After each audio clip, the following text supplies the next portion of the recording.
Bisakah operasi plastik benar-benar mengubah seseorang? Badan yang ideal, bibir yang seksi.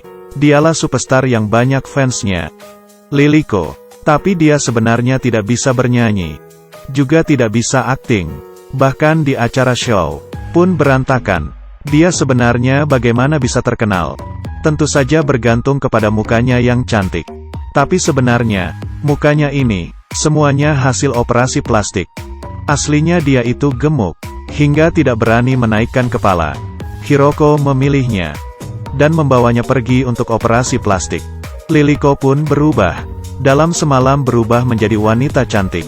Tiba-tiba menjadi terkenal. Mempunyai segala aspek yang diimpikan oleh para perempuan. Operasi plastik bisa membuat penampilan luar jadi cantik. Tapi dalam hatinya sangatlah buruk. Penampilan luarnya itu sangat manis dan ramah. Tapi sebenarnya tidak seperti itu. Tidak hanya mempersulit pendatang baru. Bahkan asisten yang melayaninya setiap hari disiksa. Orang di sekitarnya tidak menyukainya.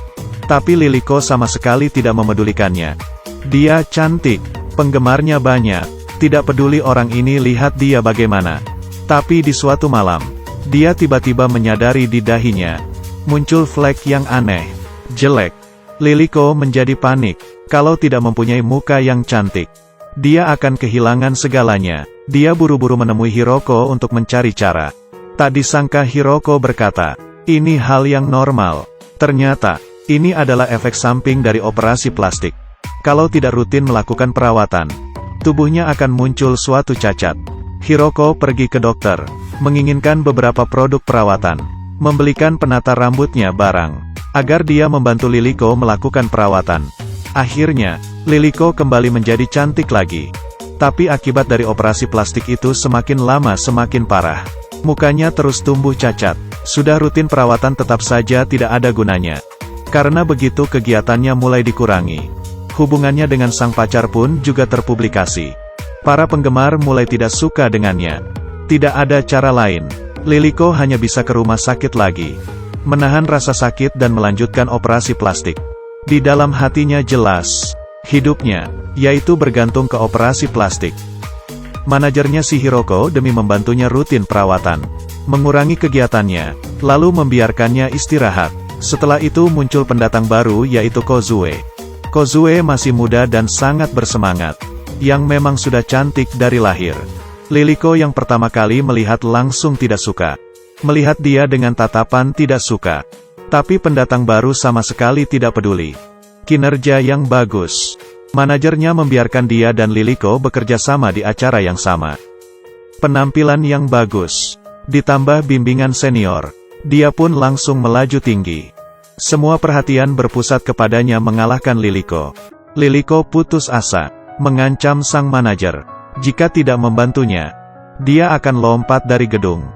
Manajer hanya bisa minta tolong ke dokter untuk memberikan dia obat yang lebih ampuh. Tapi, karena ketergantungannya yang berlebihan, kondisi badan Liliko semakin buruk, dan mulai berhalusinasi, tidak bisa naik panggung. Pacarnya juga meninggalkannya, dan berpacaran dengan seorang wanita yang mempunyai latar belakang yang bagus. Liliko pun frustasi dan menjadi sedikit gila.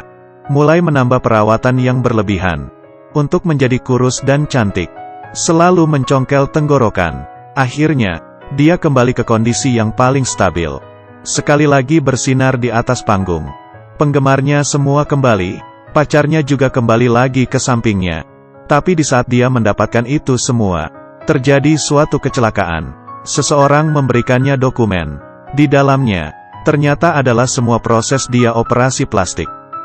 Melihat Kozue yang di dalam TV, yang merebut semua miliknya, mulai tumbuh rasa benci di hati Liliko.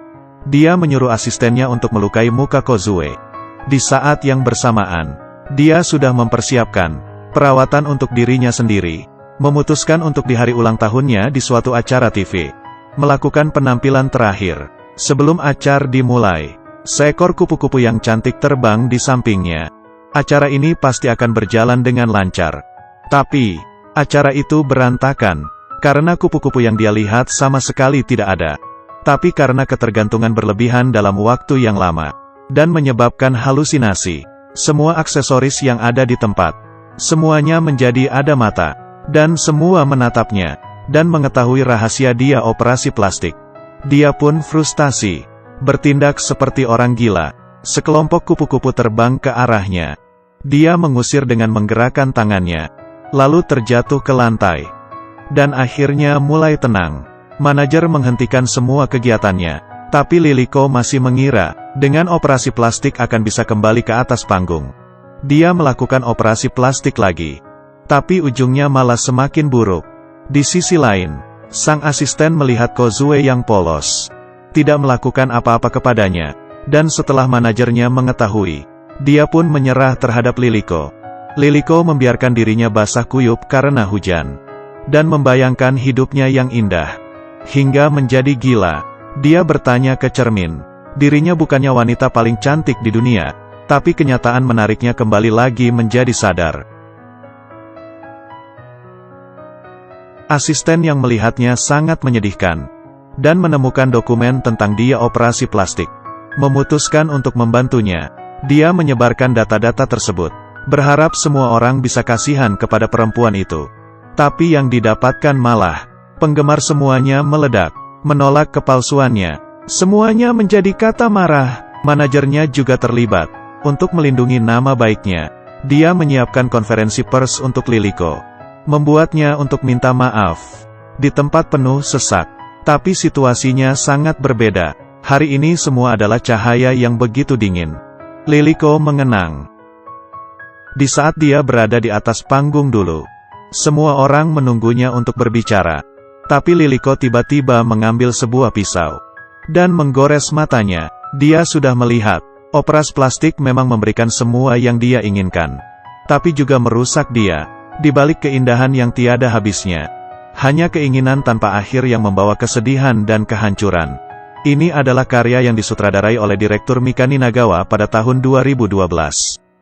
Film ini vulgar, tapi tidak kekurangan kritik yang dalam.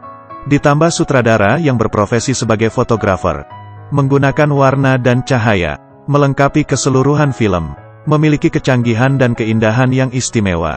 Ya sudah, cerita hari ini sampai di sini. Yang suka silahkan ikuti terus. Kita ketemu lagi di selanjutnya.